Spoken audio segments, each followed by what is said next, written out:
चलिए हम लोगों को पढ़ना है एनिमल किंगडम।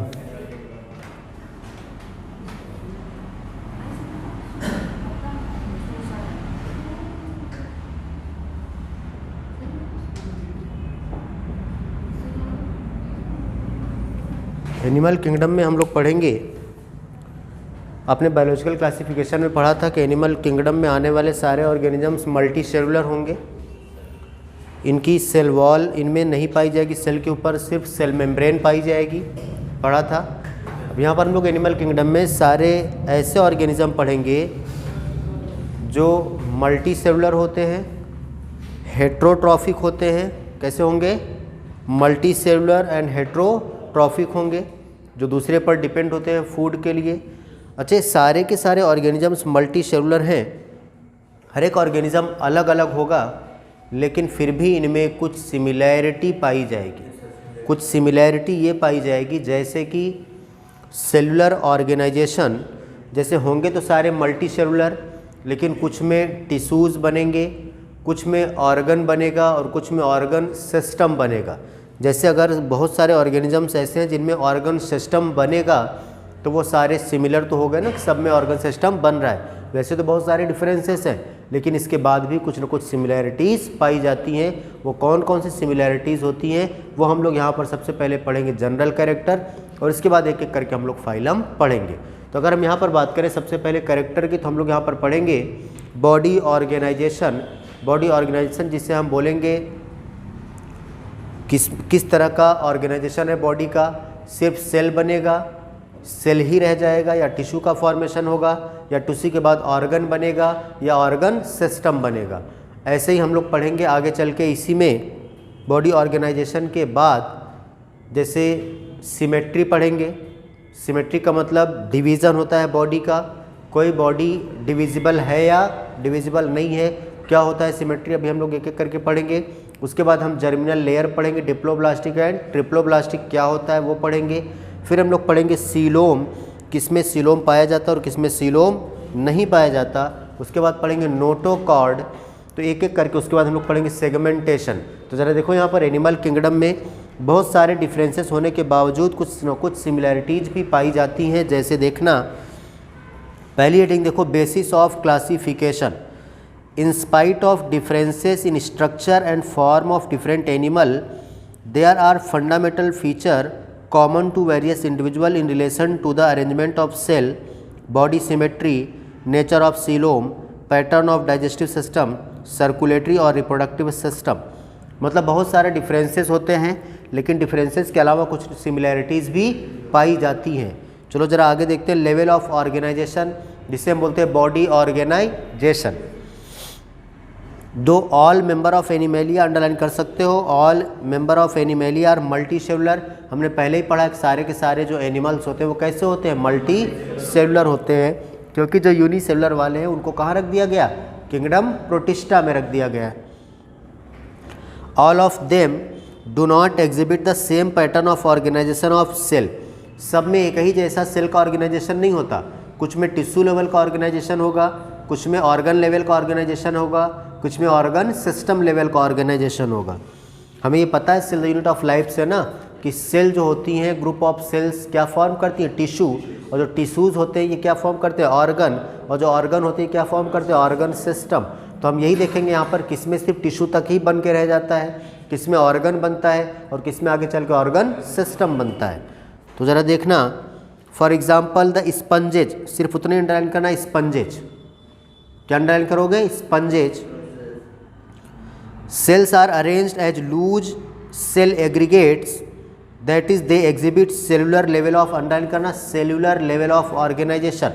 अच्छा भाई याद रखना, यहाँ पर मल्टी सेल होंगी, ढेर सारी सेल होंगी, लेकिन फिर भी यहाँ पर टिश्यू का फॉर्मेशन नहीं होगा, क्योंकि टिश्यू का फॉर्मेशन वो होता है जैसे मल्टी सेल हैं, ढेर सारी सेल हैं और ये आपस में डेंसली पैक्ड हैं, तो क्या फॉर्म करते हैं, टिश्यू। लेकिन यहाँ पर मल्टी सेल तो हैं, लेकिन ये लूजली अरेंज होंगी इस तरह से, इसलिए अरेंजमेंट कैसा होगा, cellular level of, tissue level नहीं बोलेंगे, क्या बोलेंगे, सेल्यूलर, क्योंकि जितनी भी सेल्स है वो लूजली अरेंज्ड होंगी। तो यहाँ पर याद रखना, स्पंजेज में आपने अंडरलाइन किया स्पंजेज, और नीचे क्या अंडरलाइन करेंगे, cellular level of organisation. Some division of labour occur among the cells in coelenterate, underline करना सिलेंट्रेट, बस उतना ही अंडरलाइन करना coelenterate. The arrangement of cell is more complex, here the cell performing the same function are arrange in tissues into tissues, hence is called, underline करना tissue level of organisation. तो sponges में cellular organisation और coelenterate में tissue level of organisation. A still higher level of organisation that is organ level, underline करना organ level, exhibited by member of, underline करना platyhelminthes. तो organ level कहाँ पाया जाएगा? प्लेटीहेल्मिन्थेज and other higher phyla where tissues are grouped together to form organs, each specialized for a particular function। तो भाई एक एक ऑर्गन जो होते हैं वो अलग अलग फंक्शन परफॉर्म करते हैं। एनिमल्स लाइक, अंडरलाइन करना annelids, arthropods, mollusc, echinoderms and chordates, underline करना इतने तक अंडरलाइन करना कॉर्डेट्स तक। Organs have associated to form functional system, each system concerned with a specific physiological function, this pattern is called, underline करना organ system level of organization। तो ज़रा अब ऐसे याद रखना, स्पंजेज में सेलुलर ऑर्गेनाइजेशन, सिलेंट्रेट में tissue level of organisation, platyhelminthes में ऑर्गन लेवल ऑफ ऑर्गेनाइजेशन और एनिलिड्स टू कॉर्डेट्स में organ system level of organisation. अभी हम जब अलग अलग फाइलम पढ़ेंगे, जैसे स्पोरीफेरा पढ़ेंगे, तो वहाँ पर फिर से ये दिया जाएगा कि स्पंजेज में कैसा ऑर्गेनाइजेशन होगा, सेलुलर लेवल। तो हम ये जनरल कैरेक्टर में याद कर लेंगे, तो अलग से हमें याद रखने की ज़रूरत नहीं पड़ेगी। चलो भाई देखो, for example digestive system in platyhelminthes has only a single opening. अब जरा देखना, यहाँ पर सिस्टम की बात कर रहे हैं, जैसे डाइजेस्टिव सिस्टम, तो याद रखना हम लोगों ने ह्यूमन का फिजियोलॉजी पढ़ा है, वहाँ पर डाइजेस्टिव सिस्टम पढ़ा था। डाइजेस्टिव सिस्टम होता है माउथ टू एनस, पढ़ा था ना, माउथ टू एनस। मतलब अगर हम बोले तो फूड इंजेशन के लिए अलग ओपनिंग थी, फूड आने के लिए, और जो अनडाइजेस्टेड फूड था उसके बाहर जाने के लिए अलग ओपनिंग था, जिसे हमने बोला था माउथ और जिसे हमने बोला था एनस। हमने पढ़ा था alimentary canal mouth to anus. तो दो ओपनिंग है डाइजेस्टिव सिस्टम में, माउथ इंजेशन के लिए और इजेशन के लिए एनस। ऐसा डाइजेस्टिव सिस्टम कहलाता है कंप्लीट डाइजेस्टिव सिस्टम। तो ये क्या कहलाएगा? Complete digestive system.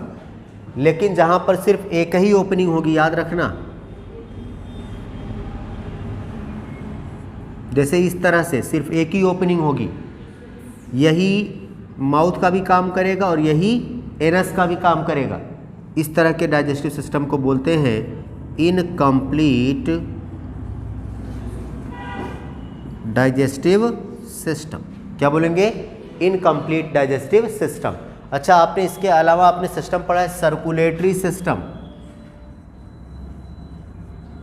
पढ़ा है ना बॉडी फ्लूइड्स एंड सर्कुलेशन में।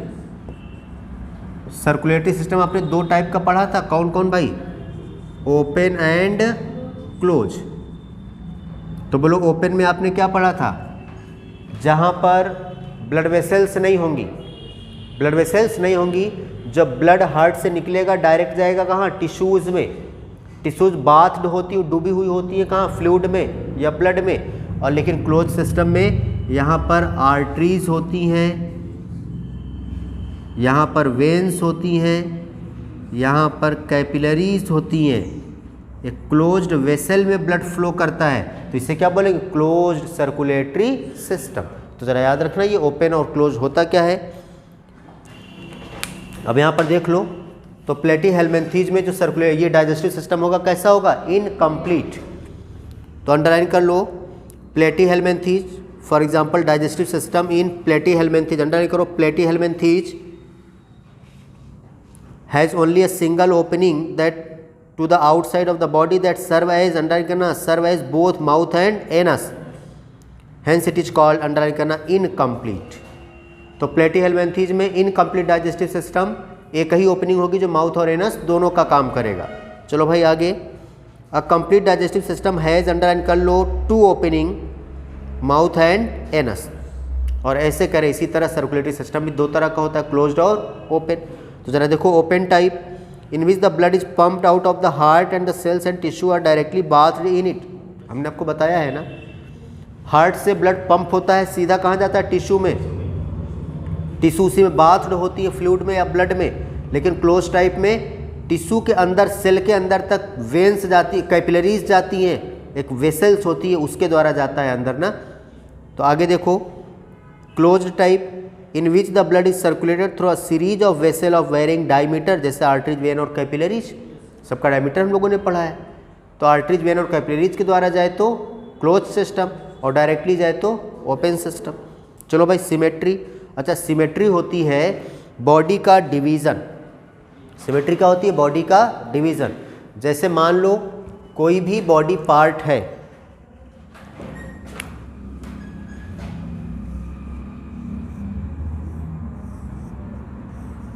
मान लो इस तरह से, या ये कोई बॉडी है, ठीक, मान लो इस तरह से। अगर ये कोई बॉडी है, या चलो हम अपनी बात करें, अगर मान लो ये हमारी बॉडी है, इस बॉडी को अगर हम डिवाइड करना चाहें 2 इक्वल हाफ में। अच्छा यहाँ पर 2 इक्वल हाफ मतलब 2 बराबर भागों की बात करेंगे हम, तो यहाँ पर बात करेंगे नंबर ऑफ बॉडी पार्ट्स की। किसकी बात करेंगे, नंबर ऑफ बॉडी पार्ट्स की, न कि साइज की। अगर हम इस बॉडी को डिवाइड करना चाहें तो ज़रा बताओ, अगर ऐसे आधा इधर और आधा इधर लेंथ अगर नाप ले, मान लो 5 फीट अगर है तो 2.5 फीट इधर, 2.5 फीट इधर, ऐसे अगर नाप लो, ऐसे बीच से डिवाइड कर दो, तो ये डिवीज़न बायो के अकॉर्डिंग ये डिवीज़न हम नहीं मानेंगे। हम किसकी बात करें, बॉडी पार्ट की। अगर आप ऐसे डिवाइड कर दिए तो 2 पैर इधर रह गए, लेकिन 2 हाथ, सिर सब इधर रह गया ना। हम यहाँ पर नंबर ऑफ, यहाँ पर हम डिवीज़न की बात कर रहे हैं। 2 इक्वल हाफ का मतलब नंबर ऑफ बॉडी पार्ट्स। अगर इस तरह से डिवीज़न किया जाए, एक हाथ, एक पैर, आधा फेस एक तरफ और वही आधा एक तरफ, इसे क्या बोलो, 2 इक्वल हाफ। तो इस बॉडी को सिर्फ इस एंगल से अगर काटें तो ये 2 इक्वल हाफ में डिवाइड होगी, और कहीं से डिवाइड करो तो 2 इक्वल हाफ में डिवाइड। तो ऐसी बॉडी जो सिर्फ एक ही पॉइंट से काटने पर 2 इक्वल हाफ में डिवाइड हो, और कहीं से काटने पर 2 इक्वल हाफ में डिवाइड ना हो, उसे क्या बोलेंगे, बाईलेटरल सिमेट्री। क्या बोलेंगे, बाईलेटरल सिमेट्री। लेकिन अगर कहीं से भी काटने पर 2 इक्वल हाफ में डिवाइड ना हो तो क्या बोलेंगे, असिमेट्रिकल। क्या बोलेंगे, असिमेट्रिकल। और अगर चाहे जहाँ से काटे हमेशा 2 पार्ट में डिवाइड हो जाए, बराबर बराबर 2 पार्ट में डिवाइड हो, उसे बोलेंगे रेडियल सिमेट्री। क्या बोलेंगे, जैसे अगर हम इसकी बात करें, चलो कोई बॉडी है, अगर इसको यहाँ से कट करें, इधर आधा 2 इक्वल हाफ में डिवाइड हो गई। इधर से कट करें, इधर आधा और इधर आधा 2 इक्वल हाफ में डिवाइड हो गई। इधर से अगर कट करें तब भी आधा इधर और आधा इधर, हमेशा 2 इक्वल हाफ में डिवाइड हो रही है। इधर से डिवाइड करें तब भी आधा इधर और आधा इधर। चाहे जहाँ से डिवाइड करो, बस इतना होना चाहिए, ये जो डिवाइड करने वाली प्लेन है, ये लाइन है, ये सेंटर से होके जानी चाहिए। कहाँ से जानी चाहिए, सेंटर से होके जानी चाहिए। तो अगर सेंटर से, ये प्लेन सेंटर से होके गुजरेगी और बॉडी को हमेशा चाहे जिस एंगल से डिवाइड करें 2 इक्वल हाफ में डिवाइड हो जाए, तो बोलेंगे रेडियल सिमेट्री। और सिर्फ एक ही एंगल से अगर डिवाइड करने पर 2 हाफ में डिवाइड हो तो बाईलेटरल सिमेट्री। और अगर कहीं से डिवाइड करो 2 इक्वल हाफ में कभी डिवाइड ना हो, डिवाइड तो होगी लेकिन 2 बराबर भागों में कभी डिवाइड ना हो, तो असिमेट्रिकल। समझ गए। जैसे अगर मान लो हम इसकी बात करें, यहाँ से डिवाइड करो तो क्या 2 इक्वल हाफ में डिवाइड होगी, क्या नहीं। अगर मान लो यहाँ से डिवाइड करो 2 इक्वल हाफ में डिवाइड होगी क्या। अगर ऐसे डिवाइड करो, आधा इधर और आधा इधर, 2 इक्वल हाफ में डिवाइड होगी ना। ये इधर आधा और ये इधर आधा।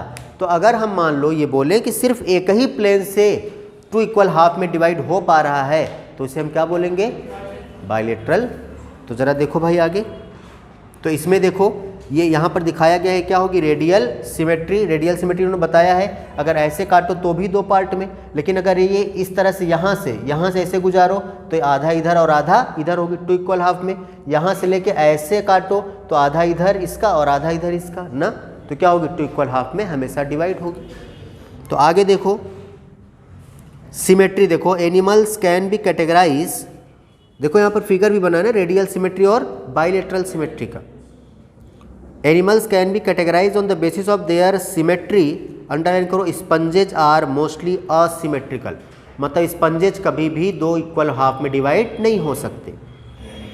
That is any plane that passes through the centre does not divide them into equal half, तो कभी भी दो इक्वल हाफ में डिवाइड नहीं होगी। सिर्फ आपको इतना याद रखना है, sponges asymmetrical. When any plane passing through the central axis of the body divide the organism into two identical half, it is called radial symmetry. Underline करो, रेडियल सिमेट्री तो डिफिनेशन आपको समझा दिया है ना, किसी भी प्लेन से अगर कट करे तो हमेशा टू इक्वल हाफ में डिवाइड हो, तो क्या बोलोगे, रेडियल। जैसे एग्जांपल अंडरलाइन करो, सिलेंट्रेट, टीनोफोर, इकाइनोडर्म्स, इसमें क्या होगी, radial symmetry, have this kind of body plan.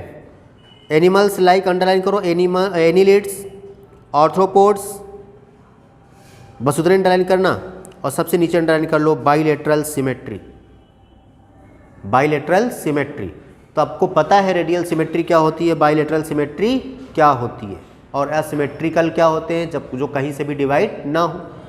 चलो भाई, डिप्लोब्लास्टिक एंड ट्रिप्लोब्लास्टिक, हम आपको रिप्रोडक्शन बताएंगे, एम्ब्रियोनिक लेयर बताएंगे, गैस्ट्रुलेशन, एम्ब्रियोनिक इक्टोडर्म, मीजोडर्म और इंडोडर्म। आपने पढ़ा है जैसे डाइजेस्टिव सिस्टम की ओरिजिन, रेस्पिरेटरी सिस्टम की ओरिजिन, आप कहीं पढ़ते हो इक्टोडर्मल, कहीं पढ़ते हो मीजोडर्मल, कहीं पढ़ते हो इंडोडर्मल ना। तो एम्ब्रियोनिक डेवलपमेंट के दौरान 3 लेयर बनती हैं, इक्टोडर्म, इंडोडर्म और दोनों के बीच मीजोडर्म, और वही सारे बॉडी के ऑर्गन्स को बनाती हैं। जो बॉडी का पार्ट इक्टोडर्म वाली लेयर से बना इक्टोडर्मल ओरिजिन, जो मीजोडर्म वाली से बना मीजोडर्मल ओरिजिन, जो इंडोडर्म वाली से बना इंडोडर्मल ओरिजिन। हम इसको रिप्रोडक्शन में पढ़ेंगे। यहाँ पर डिप्लोब्लास्टिक या ट्रिप्लोब्लास्टिक, ऐसे ऑर्गेनिज्म जिसमें सिर्फ 2 ही लेयर रह गई, इक्टोडर्म और इंडोडर्म, उसे बोलेंगे डिप्लोब्लास्टिक। तो इन दोनों लेयर के बीच एक बीच में अनडिफरेंशिएटेड लेयर होगी, जो क्लियर नहीं होगी, डिफरेंशिएट नहीं होगी, उसे क्या बोलेंगे, मीजोग्लिया। क्या बोलेंगे, मीजोग्लिया। लेकिन कुछ ऑर्गेनिज्म ऐसे होंगे जो इक्टोडर्म और मीजोडर्म होगी, उसके बीच एक तीसरी लेयर भी बन जाएगी, मीजोडर्म, तो उसे बोलेंगे ट्रिप्लोब्लास्टिक। तो खाली याद रखना है डिप्लोब्लास्टिक कौन होते हैं और ट्रिप्लोब्लास्टिक कौन होते हैं। जरा देखो, animal in which the cells are arrange into, देखो ये फिगर बना है बगल में, पहला वाला देखो इक्टोडर्म और इंडोडर्म के बीच वाला लेयर मीजोग्लिया है, जहाँ पर सेल नहीं है, वो डिफरेंशिएट नहीं है। लेकिन दूसरा वाला देखो, इक्टोडर्म और इंडोडर्म के बीच एक तीसरी लेयर भी है, mesoderm. Animals in which the cells are arrange in 2 embryonic layer, an external ectoderm, underline करो, ectoderm and an internal endoderm are called diploblastic. Animal जैसे अंडरलाइन करो सिलेंट्रेट, तो सिलेंट्रेट कैसे होते हैं, डिप्लोब्लास्टिक। लिखा है undifferentiated, an undifferentiated layer mesoglea is present in between the ectoderm and endoderm, underline कर लो, मीजोग्लिया प्रेजेंट होता है इक्टोडर्म और इंडोडर्म के बीच में, जब डिप्लोब्लास्टिक होगा तो।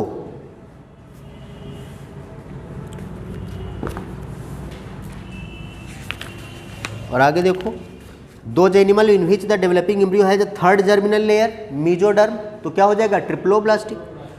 अंडरलाइन करो, mesoderm in between ectoderm and endoderm are called triploblastic, जैसे प्लेटियलमेंथीज से लेके कॉर्डेट तक। चलो भाई, सीलोम, सीलोम का मतलब ऐसे समझना, कैविटी, बॉडी वॉल और गट के बीच, गट वॉल के बीच कैविटी पाई जाएगी, जिसे बोलेंगे सीलोम। तो अगर कैविटी पाई गई तो बोलेंगे सीलोमेट, कैविटी नहीं पाई गई तो बोलेंगे एसीलोमेट। लेकिन कभी कभी मीजोडर्म वाली लेयर से सटी हुई पाउचेज के फॉर्म में लेयर पाई जाएगी, तो वो क्लियर सीलोम है नहीं, क्लियर कैविटी है नहीं, उसे बोलेंगे स्यूडोसीलोमेट। वही यहाँ पर दिया है, जरा देख लो, पहला वाला फिगर देखो, मीजोडर्म से लगी हुई कैविटी है, क्या बोला, सीलोम। सी वाला देखो, कोई कैविटी नहीं है, क्या बोला, एसीलोम। और देखो दूसरा वाला देखो, जहाँ पर लगातार कंटिन्यूअस लेयर नहीं है, जगह जगह पाउच के फॉर्म में है ना, तो क्या बोलेंगे, स्यूडोसीलोम। तो आगे देखो भाई, प्रेजेंस और absence of a cavity between the body wall and gut wall is very important in classification. The body cavity which is lined by mesoderm is called coelom. Underline करो, body cavity lined by mesoderm, तो उसे क्या बोलेंगे, coelom. Animal possessing coelom are called coelomate, जिसमें coelom होगा coelomate, जिसमें नहीं होगा एसीलोमेट, जिसमें पाउच के फॉर्म में होगा स्यूडोसीलोमेट। तो जरा अंडरलाइन करो सीलोमेट और आगे एग्जाम्पल अंडरलाइन करो, annelids, molluscs, arthropods, echinoderms, hemichordates and chordates, ये सारे क्या होते हैं बोलो, coelomate. In some animals body cavity is not lined by mesoderm, लेकिन कुछ में बॉडी कैविटी जहाँ मेसोडर्म से लगी नहीं होगी। Instead the mesoderm is present as scattered pouches in between, underline करो, scattered pouches in between the ectoderm and endoderm, such a body cavity is called pseudocoelom, the animal possessing them are called pseudocoelomate। तो underline करना pseudocoelomate, जैसे example underline करो स्केलमेंथिस, बस इतने underline करना आपको, खाली एग्जाम्पल और नाम। Animal which the body cavity is absent, underline करो बॉडी कैविटी एब्सेंट एसीलोमेट, जैसे प्लेटीहेलमिन्थिस। तो खाली आपको भैया याद रखना है कि किस में कैविटी होगी, किस में नहीं होगी, किस में स्यूडोसीलोम होगा। सेगमेंटेशन, बॉडी में सेगमेंटेशन पाए जाते हैं, हमारी बॉडी डिविजिबल होती है अलग अलग पार्ट में। जैसे देखो in some animal body externally and internally divided into segments with a serial repetition और at least some organ. For example in earthworm the body show this pattern called metameric segmentation and the phenomena is known as metamerism. हम लोग earthworm पढ़ेंगे animal tissue में। Earthworm की जो body होती है वो इस तरह से डिविजिबल होती है, इस तरह से डिविजिबल होती है। तो इस एक सेगमेंट को बोलते हैं भाई मेटामियर, क्या बोलेंगे, और इस फिनोमेना को बोलेंगे मेटामेरिज्म। तो सेगमेंटेशन मतलब डिविजिबल है ना बॉडी, तो आगे देखो इस तरह का सेगमेंटेशन पाया जाता है ऑर्गेनिज्म में। तो सेगमेंट को बोलेंगे मेटामियर, फिनोमेना को बोलेंगे मेटामेरिज्म। चलो जरा देखो नोटोकॉर्ड, अंडरलाइन करना भाई, notochord is a mesodermally derived rod like structure, underline करो mesodermally derived rod like structure on the dorsal side during embryonic development some animal with notochord, underline करना animal with notochord called chordate and those animal which do not form the structure called non chordate, underline करना non chordate, जैसे porifera to echinodermata. अभी हम यहाँ पर पढ़ने वाले हैं, यहीं से स्टार्ट करने वाले, पोरीफेरा इकाइनोडर्मेटा तक पढ़ेंगे आज, सारे के सारे नॉन कॉर्डेट याद रखना। अभी हम लोग आगे जब कॉर्डेट पढ़ेंगे तो आपको बताएंगे। ये जो नोटोकॉर्ड होती है ये एम्ब्रियोनिक स्टेज में बनती है, तो कभी कभी ये रिप्लेस हो जाती है किसी दूसरे चीज़ों के द्वारा, किसके द्वारा भी बताएंगे। कभी कभी नोटोकॉर्ड खाली टेल रीजन में रहती है, कभी कभी किसी के हेड टू टेल रहती है, हमेशा परसिस्ट रहती है थ्रू आउट लाइफ, कभी कभी ख़त्म हो जाती है। लेकिन इतना याद रखना, अगर नोटोकॉर्ड एम्ब्रियोनिक स्टेज में बन गई, आगे वो रहे या ना रहे, तो वो ऑर्गेनिज्म क्या कहलाएगा, कॉर्डेट, क्या कहलाएगा। और अगर नहीं बनी तो नॉन कॉर्डेट, जैसे पोरीफेरा से इकाइनोडर्मेटा तक सारे क्या होते हैं, नॉन कॉर्डेट। और यही जो नोटोकॉर्ड है, हम आगे अभी आपको कॉर्डेट पढ़ाएंगे जब नेक्स्ट टर्न पे, यही जो नोटोकॉर्ड है आगे वर्टिब्रल कॉलम जो हमारी बैकबोन है, ये किससे बनी होती है, नोटोकॉर्ड से। तो अगर नोटोकॉर्ड प्रेजेंट है तो क्या कहलाएगा, कॉर्डेट। और अगर वो नोटोकॉर्ड वर्टिब्रल कॉलम में बदल गया तो उसे बोलेंगे वर्टिब्रेट, क्या बोलेंगे। लेकिन अगर नोटोकॉर्ड वर्टिब्रल कॉलम में नहीं बदला तो उसे बोलेंगे इनवर्टिब्रेट। इसका मतलब वर्टिब्रेट और इनवर्टिब्रेट दोनों ही कॉर्डेट होते हैं, क्या होते हैं, कॉर्डेट होते हैं। इस पर भी बोला जाता है all vertebrates are chordate but all chordate are not vertebrate, क्योंकि कॉर्डेट तो वो हो गए जिनमें नोटोकॉर्ड है, और वर्टिब्रेट वो होंगे जिनका नोटोकॉर्ड वर्टिब्रल कॉलम में बदलेगी, समझ गए ना। तो कुछ कॉर्डेट वर्टिब्रेट हो जाते हैं और कुछ इनवर्टिब्रेट रहते हैं, क्योंकि उनका नोटोकॉर्ड वर्टिब्रल कॉलम में नहीं बदलता, याद रखोगे।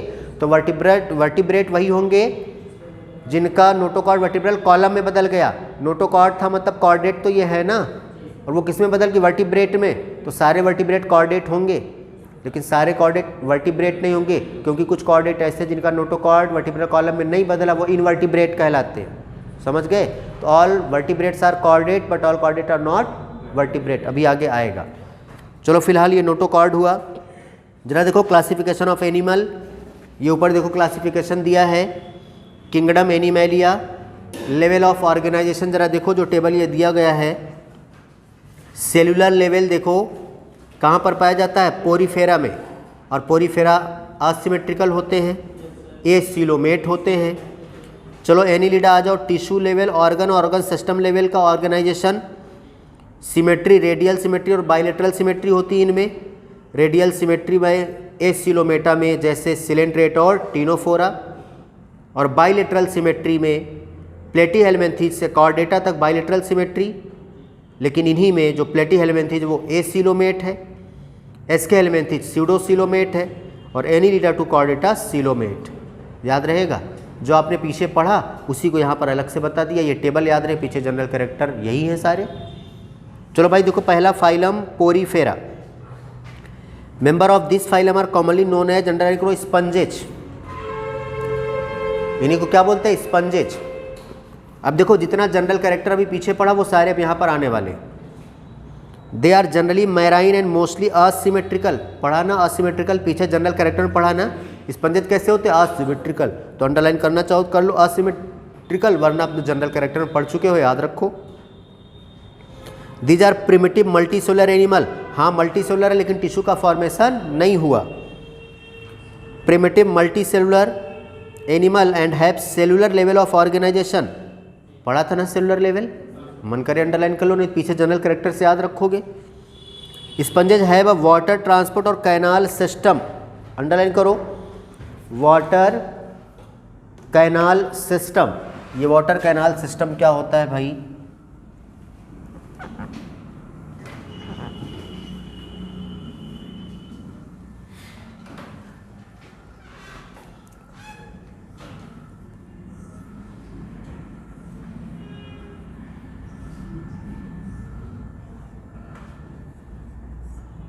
ये मान लो कोई स्पंजेज है, ठीक। इनकी बॉडी में ज़रा ऐसे याद रखो, यहाँ पर ये छोटे छोटे क्या पाए जाते हैं, पोर्स। अब चलो ज़रा इसको हम मिटा दें तो खाली एक ही बनाएं। इनमें ऐसे पाए जाते हैं छोटे छोटे पोर्स, और इन पोर्स का नाम होता है ऑस्टिया।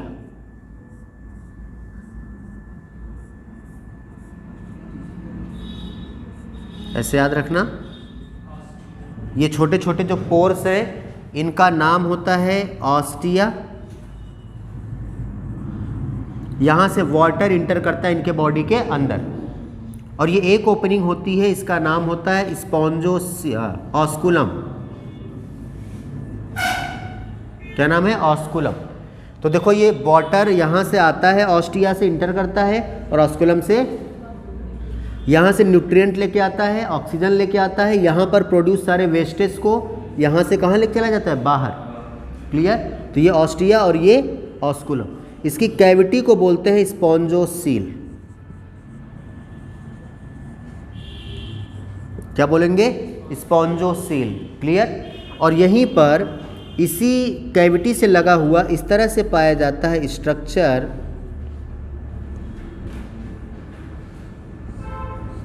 इस तरह से पाया जाता है स्ट्रक्चर जिसे बोलते हैं कोएनोसाइट्स या collar sales.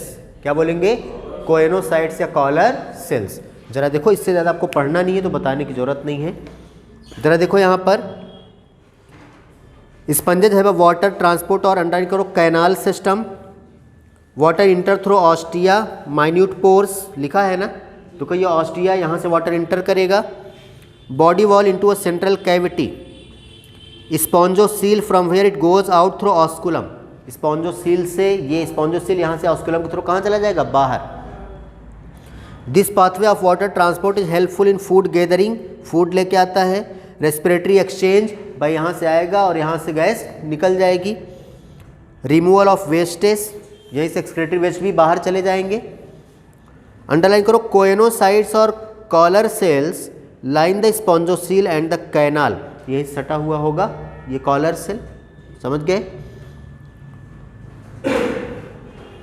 Digestion is intracellular. Underline करो, डाइजेशन इंट्रासेलुलर। अब डाइजेशन, जब हमने आपको डाइजेस्टिव सिस्टम बताया था तो बताया होगा, हमने आपको बताया था, ये देखो यहाँ पर सेल है, यहाँ पर सेल है ना, यहाँ पर सेल है भाई, और इन सेल से सराउंड ये कैविटी है। डाइजेशन यहाँ होता है सेल के बाहर कैविटी में, तो क्या बोलोगे? Extra cellular. लेकिन अगर इसी सेल के अंदर होने लग जाए डाइजेशन तो क्या बोलोगे? Intra cellular. क्लियर? तो सेल से सराउंड कैविटी में हुआ तो एक्स्ट्रा सेलुलर जैसे हम लोगों में, और अगर सेल में होने लग जाए डाइजेशन तो क्या बोलोगे? Intracellular. तो इसमें डाइजेशन कैसा होगा? Intracellular. चलो भाई, डाइजेशन इंट्रा सेलुलर अंडरलाइन कर लो। बॉडी सपोर्टेड बाय, ये अंडरलाइन करना, स्केलेटन इसका बना होता है मेड अप ऑफ स्पाइक्यूल्स और spongin fibre. Sexes are not separate, underline करना। अब इसमें याद ही तो करना है, इनके सेक्स ऑर्गन को हमें पढ़ना नहीं, खाली याद रखना है। नॉट सेपरेट, अलग अलग नहीं होते, मतलब हर्माफ्रोडाइट होते हैं, बाइसेक्सुअल होते हैं, मेल और फीमेल दोनों एक ही पर पाया जाएगा। तो अंडरलाइन कर लो hermaphrodite. That is egg and sperm are produced by the same individual. Sponges produce asexually by fragmentation. Underline करो असेक्सुअली प्रोडक्शन फ्रेगमेंटेशन। ज़्यादा तक आपने पढ़ा सेक्सुअली प्रोडक्शन फ्रेगमेंटेशन के द्वारा। Sexually by formation of gamete, तो सेक्सुअली प्रोडक्शन तो gamete formation से ही होगा। फर्टिलाइजेशन इज इंटरनल, अंडरलाइन करो, फर्टिलाइजेशन बॉडी के अंदर होगा। And development is indirect, underline करो indirect, having a larval stage which is morphologically distinct from the adult. हम यहाँ पर डेवलपमेंट पढ़ेंगे भी सारे फाइलम में, डायरेक्ट और इनडायरेक्ट। जरा ऐसे याद रखो, डायरेक्ट डेवलपमेंट का मतलब होता है young ones resemble to their adult. किसी का भी, किसी ऑर्गेनिज्म का जो बच्चा पैदा होता है, अगर वो अपने पेरेंट्स के जैसा दिख रहा है, दिखने में लग रहा है, तो वो डेवलपमेंट डायरेक्ट डेवलपमेंट होता है। लेकिन अगर किसी ऑर्गेनिज्म का जो बच्चा पैदा हुआ वो अपने एडल्ट के जैसा नहीं दिख रहा है, उसका शेप कुछ और होता है, बाद में उसमें बदलाव आते हैं, तब वो अपने एडल्ट के जैसा दिखता है, वो डेवलपमेंट कहलाता है इनडायरेक्ट। वो जो बना उसे लार्वा बोलते हैं। तो लार्वल स्टेजेस के द्वारा डेवलपमेंट होकर तब वो अपने एडल्ट के जैसा दिखता है। जैसे फ्रॉग देखा होगा जनरली आपने, फ्रॉग का जो लार्वा होता है टैडपोल मछली जैसा दिखता है पानी में, वो अपने एडल्ट के जैसा फ्रॉग जैसा दिखता ही नहीं ना, बाद में वो डेवलपमेंट होकर तब फ्रॉग जैसा बनता है या दिखता है। यहाँ पर डेवलपमेंट क्या कहलाएगा? इनडायरेक्ट, मतलब अपने एडल्ट जैसा नहीं दिख रहा है, बाद में दिखेगा। तो किसके द्वारा ये इनडायरेक्ट डेवलपमेंट, मतलब लार्वल स्टेजेज, इसके बीच के जो स्टेजेज इसे क्या बोलेंगे? लार्वा। तो लार्वल स्टेजेस द्वारा डेवलपमेंट होगा तब एडल्ट के जैसा दिखेगा। लेकिन उनका, जैसे हम लोग हैं और सारे एनिमल्स हैं, इनके जो बच्चे होते हैं वो इन्हीं के जैसा दिखते हैं। ये डेवलपमेंट कैसा होगा? Direct development. क्लियर? तो चलो यहाँ पर डेवलपमेंट कैसा होगा? इनडायरेक्ट, मतलब लार्वल स्टेजेज बनेंगे। चलो भाई एग्जाम्पल याद रखो, जैसे साइकॉन, स्काइफा, स्पॉन्जिला,